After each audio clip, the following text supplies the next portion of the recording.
Saudações, é com muito prazer que eu estou aqui de volta, Maurício Silva, o irmão Maurício Silva.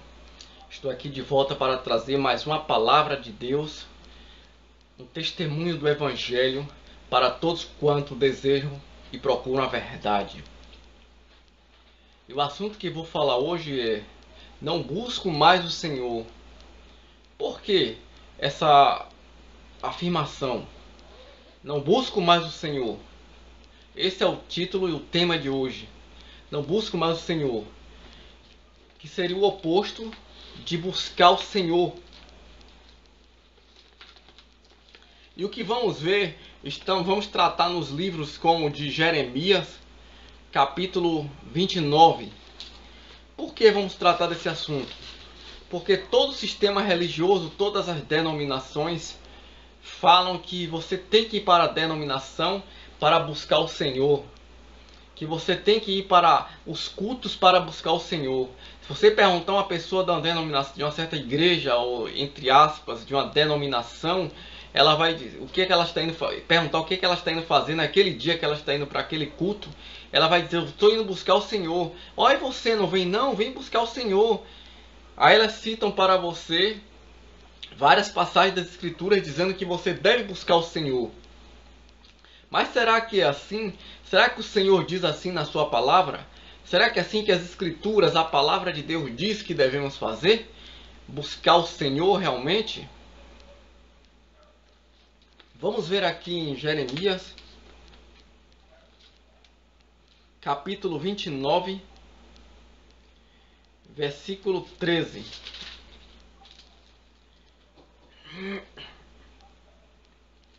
Versículo 11.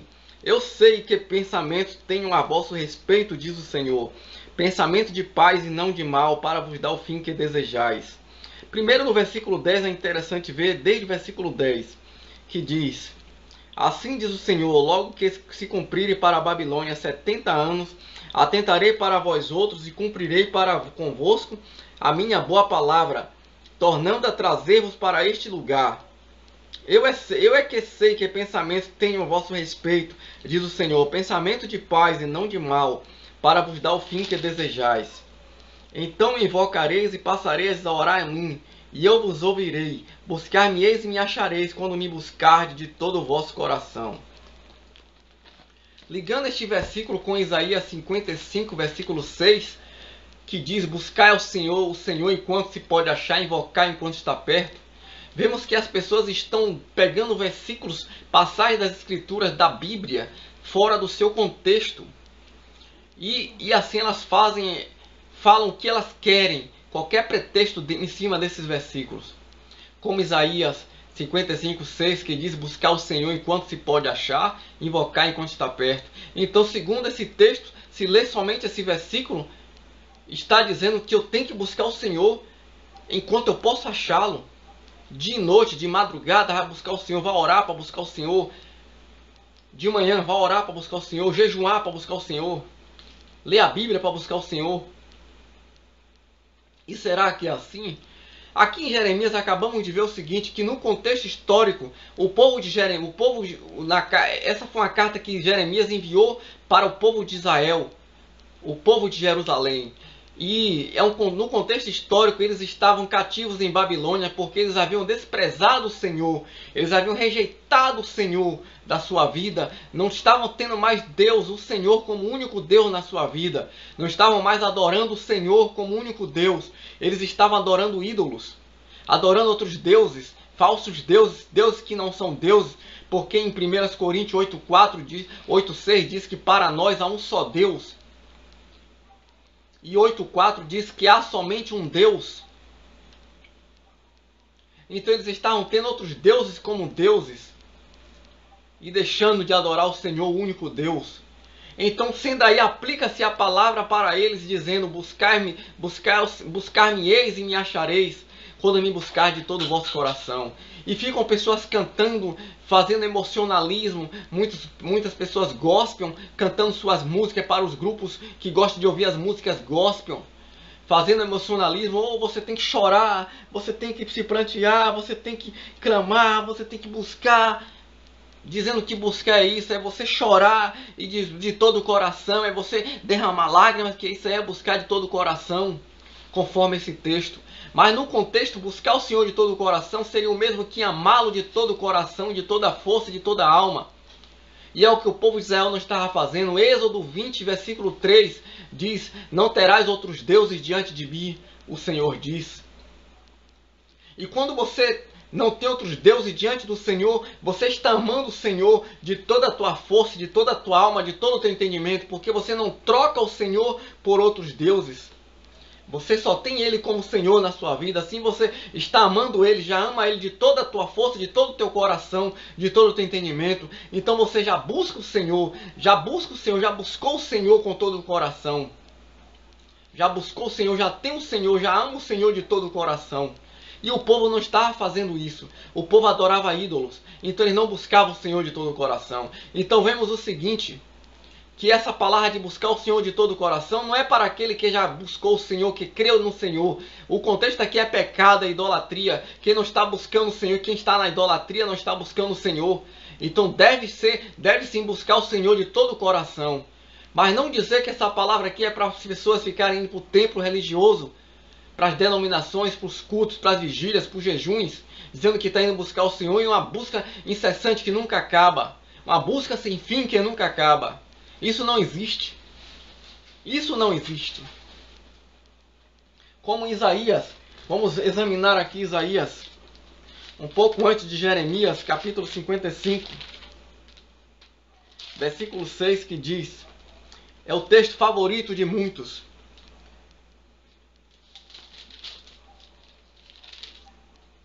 Buscai o Senhor enquanto se pode achar, invocai-o enquanto está perto. Mas tem que ler a seguinte, aí eles dizem, aí tem que buscar o Senhor, tá vendo? É um mandamento, buscar enquanto se pode achar, é para orar, para jejuar o tempo todo. Mas não, no versículo 7 explica o porquê, a quem deve buscar o Senhor. Quem é que precisa buscar o Senhor? Aí ele diz no versículo 7, deixa o perverso o seu caminho, o iníquo seus pensamentos, converta-se ao Senhor, que se compadecerá dele, e volte para o nosso Deus, porque é rico em perdoar. Porque os meus pensamentos não são os vossos pensamentos, nem os vossos caminhos os meus caminhos, diz o Senhor. Então ele está falando, deixa o ímpio o seu caminho, deixa o perverso o seu caminho, e volte para o Senhor, porque Ele é rico em perdoar. Então ele está falando de pessoas que não adoram o Senhor Deus como Deus único, como o único Deus na sua vida. Então eles estão na idolatria, estão afastados do Senhor, então eles devem se voltar para o Senhor, o único Deus, e adorá-lo, reconhecer como o único Deus na sua vida. Isso é adorá-lo, é amá-lo com todo o coração. Reconhecer o Senhor como o único Deus é amá-lo com todo o coração. Isso é que é buscar o Senhor enquanto se pode achar. Essa palavra é para o ímpio, é para o perverso, é para aquele que não se lembra de Deus. É para aquele que esqueceu o seu Deus. Esqueceu o Deus Todo-Poderoso, que não segue o Deus Todo-Poderoso, que não crê no Deus Todo-Poderoso, que crê nos ídolos, é o ímpio. Então eles devem buscar o Senhor enquanto se pode achar. Mas para aquele que é cristão, ele já buscou o Senhor, ele já tem o Senhor. Buscar significa procurar. Como é que você vai procurar? Você já viu alguém procurar uma coisa que já está na sua mão? Uma coisa que ela já tem, que ela já possui? Não, ninguém busca, ninguém procura aquilo que já tem na mão, aquilo que possui. Por exemplo, eu tenho esta Bíblia aqui na minha mão. Como é que eu vou dizer, eu estou procurando esta Bíblia, estou buscando esta Bíblia, se esta Bíblia já está aqui comigo? Eu já tenho esta Bíblia. É impossível, é sem nexo e fora da lógica. Portanto, buscar o Senhor é para aquele que não tem. Eu tenho o Senhor, não busco mais o Senhor. E quando você ora, irmão Maurício, o que você está fazendo? Não é buscando o Senhor? Não, eu não estou buscando o Senhor quando eu estou orando. Quando eu oro ao Senhor, eu estou apenas tendo comunhão com o Senhor, com aquele Senhor que eu já tenho na minha vida. Porque eu já tenho o Senhor na minha vida. Vamos ver aqui João, eles dizem que tem que beber da água, porque senão é buscar da água, buscar do Senhor para beber da água, para matar a sede. Aí cantam, quero beber da tua fonte, Senhor, sacia a minha sede, lava o meu interior, como diz um cântico de um grupo. Eu quero beber do teu rio, Senhor, Sacia minha sede, lava o meu interior. É bonito, isso tudo é emocionante, é lindo, é maravilhoso. Mas será que é a verdade? Eu quero beber da tua fonte, Senhor. Tem que beber todo dia. Tem que sempre estar bebendo da fonte, eles dizem. Mas o que diz no capítulo 4 de João?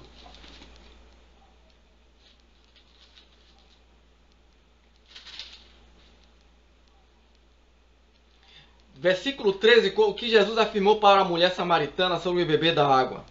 Ele afirmou-lhe Jesus: quem beber desta água tornará a ter sede. Aquele, porém, que beber da água que eu lhe der, nunca mais terá sede para sempre. Pelo contrário, a água que eu lhe der será nele uma fonte de a jorrar para a vida eterna. Jesus está dizendo que aquele que bebe ou que beber da água que ele dá, que ele der, nunca mais terá sede.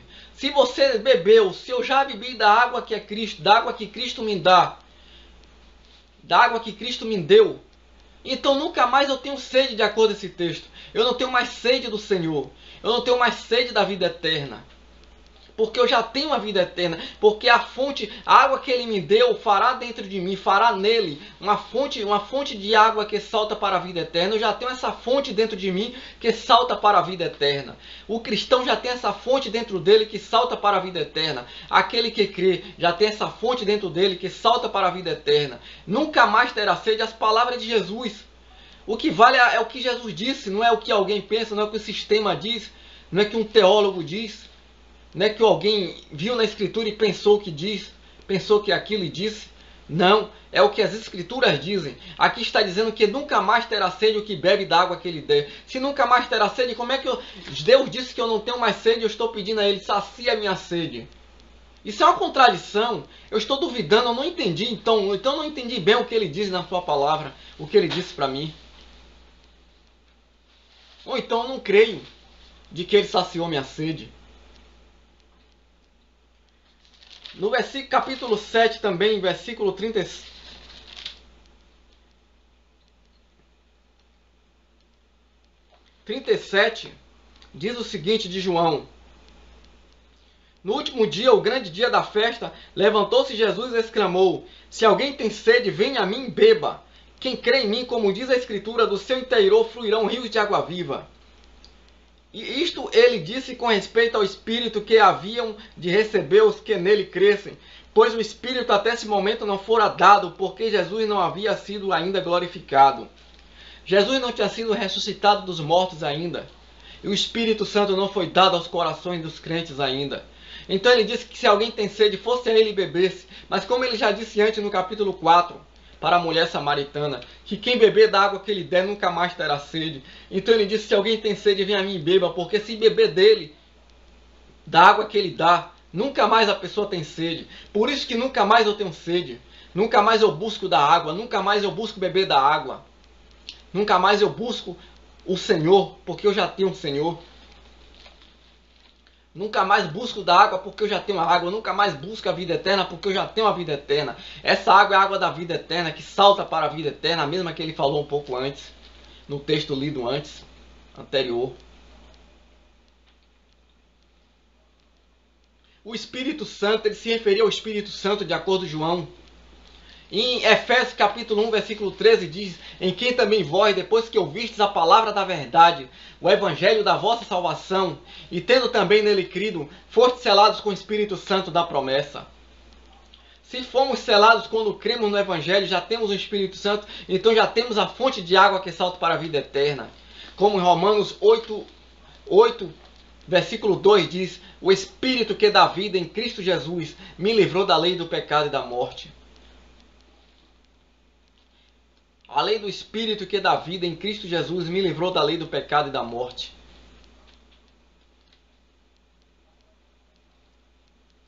O Espírito dá a vida eterna no coração. Vamos ver aqui 1 de João 5.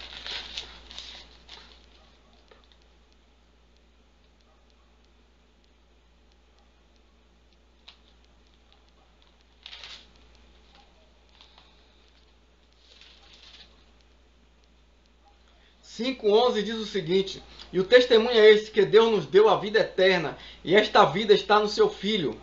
Tá vendo? Deus nos deu a vida eterna, aqui diz.